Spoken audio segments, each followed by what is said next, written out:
বৰ্ষসমূহৰ সমান্তৰালভাৱে এইবাৰৰ পঞ্চম বাৰ্ষিক বজালী ইউথ ক্লাবৰ যি প্ৰতিষ্ঠা দিৱস এদিনীয়া বৰ্ণাঢ্য কাৰ্যসূচীৰে তেখেতসকলে উদযাপন কৰিবলৈ প্ৰস্তুতি চলাইছে। কেমেৰা পাৰ্চনক মই দৃশ্য দেখুৱাবলৈ অনুৰোধ জনাইছোঁ। এনেধৰণে ইউথ ক্লাবৰ যিসকল সদস্য আছে লগতে বিষয়ববীয়াসকল আছে তেখেতসকলে প্ৰতি বছৰৰ সমান্তৰালভাৱে এইবাৰৰ যি পঞ্চম বৰ্ষৰ কাৰ্যসূচী তেখেতসকলে এই কাৰ্যসূচী ৰূপায়ণ কৰিবলৈ 21 ডিচেম্বৰ থিৰাং কৰিছে আৰু তেখেতসকলৰ এদিনীয়া যি এই কাৰ্যসূচীটো সফলভাৱে ৰূপায়ণ হোৱাৰ কাৰণে যিসকল বিষয়ববীয়া আছে সেই বিষয়ববীয়াসকলে দিনে নিশাই আচলতে কষ্ট কৰা পৰিলক্ষিত হৈছে।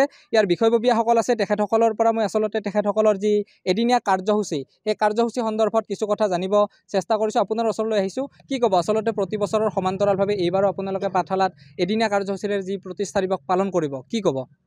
আমাৰ যেনেকৈ বজালী ইউথ ক্লাবৰ পঞ্চম বাৰ্ষিক প্ৰতিষ্ঠা দিৱস আমি এইবাৰ বহুত ডাঙৰকৈ মানে উদযাপন কৰাৰ বাবে আমি চিন্তা চৰ্চা হাতত লৈ কেনে আমি আগবাঢ়ি গৈছোঁ।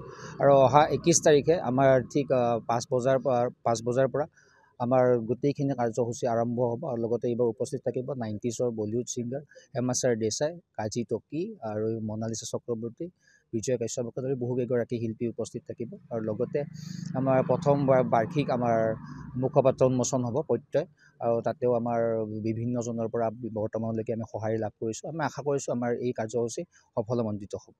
আন এগৰাকী বিষয়ববীয়া আছে, তেখেতৰ পৰা জানিব বিচাৰিছোঁ, যিহেতু আপোনালোকৰ অনুষ্ঠানটি সমান্তৰালভাৱে যিহেতু পৰীক্ষা বা অন্যান্য দিশসমূহ চাব লাগিব, কেনেধৰণৰ এইবাৰ আয়োজনটো বা কেতিয়া অনুষ্ঠানবিলাকৰ সামৰণি পৰিব? আমি ঠিক 8 বজালৈকে অনুষ্ঠানটো আৰম্ভ কৰিম আৰু নিশা 12 বজাৰ আগতে শেষ কৰি দিম। ৰাইজৰ কেনেধৰণৰ সহযোগিতা, যিহেতু পাঠশালাক আচলতে শিক্ষানগৰী বুলিও জনাজাত, এই অঞ্চলটোৰ ৰাইজৰ সহযোগিতা কেনেকুৱা বা আপোনালোকে যি বিগত বৰ্ষসমূহৰ সমান্তৰালভাৱে এইবাৰো এদিনীয়া কাৰ্যসূচী উদযাপন কৰিব? ৰাইজৰ পৰা বহুত ভাল সঁহাৰি পাইছোঁ। আমি চব গোটেইখিনি মানুহ আমাক হেল্প কৰিম বুলি কথা দিছে, কৰিও আছে আৰু কৰিম বুলি কথা দিছে তেওঁলোকে আমাক।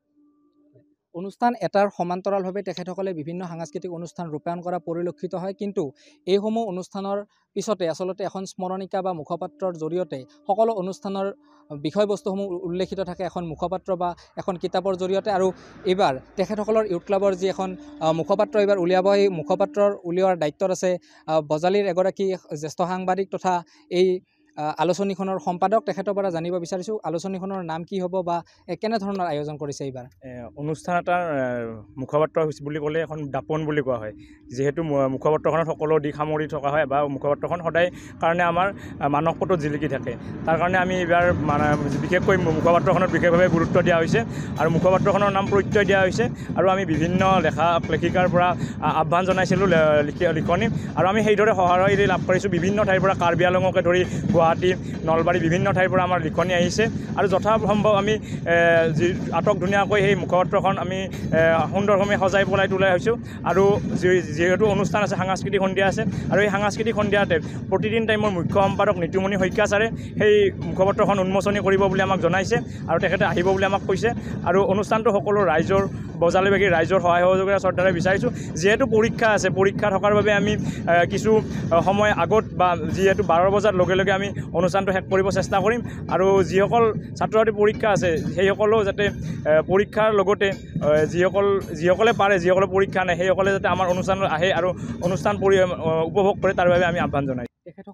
তেখেতসকলৰ যি এদিনীয়া বৰ্ণাঢ্য কাৰ্যসূচীৰে এইবাৰ পঞ্চম বাৰ্ষিক যি প্ৰতিষ্ঠা দিৱস উদযাপন কৰিব, সেই উদযাপন সন্দৰ্ভত মই কিছু কথা জানিব চেষ্টা কৰিলোঁ। তেখেতসকলৰ এই প্ৰতিষ্ঠা দিৱসৰ যে কাৰ্যসূচী, সেই কাৰ্যসূচীত অসমৰ বিভিন্ন প্ৰান্তৰ কেইবাগৰাকীও বিশিষ্ট ব্যক্তিৰ সমন্বিতে অসমৰ মুখ্যমন্ত্ৰী ডক্টৰ হিমন্ত বিশ্ব শৰ্মাৰ পত্নীও ইয়াত উপস্থিত থকা পৰিলক্ষিত হ'ব।